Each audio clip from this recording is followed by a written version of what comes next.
కన్నడ నటి Ranya Rao gold smuggling కేసులో సంచలన విషయాలు వెలుగు చూశాయి. ఆమె వెనుక ఒక రాజకీయ నాయకుడి హస్తం ఉన్నట్లుగా పెద్ద ఎత్తున ప్రచారం జరుగుతోంది.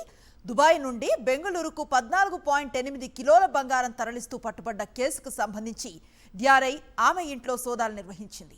ఈ తనిఖీల్లో పెద్ద ఎత్తున బంగారాన్ని గుర్తించారు. ఆ బంగారం ఎవరిదని ఆరా తీయగా ఆ గోల్డ్ను సదరు నేత కొనుగోలు చేసినట్లుగా అధికారులకు పలు ఆధారాలు లభించినట్లుగా తెలుస్తోంది.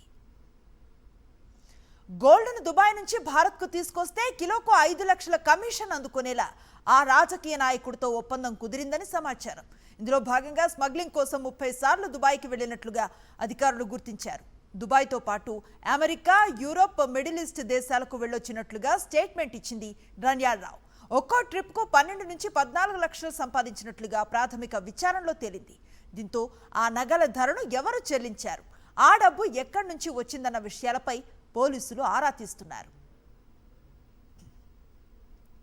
రన్యారావు వెనుక ఓ రాజకీయ నాయకుడు ఉన్నాడంటూ వచ్చిన వార్తలు కర్ణాటకలో తీవ్ర చర్చను లేవనెత్తాయి. దీంతో ఈ అంశంపై సీఎం సిద్ధరామయ్య న్యాయ సలహాదారు AS పొన్నన్న స్పందించారు.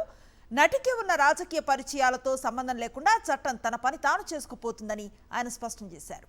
ఈ కేసులో అధికారులు రాజకీయ నాయకుల జోక్యం ఉంటే దర్యాప్తులో బయటపడుతుందని తెలిపారు.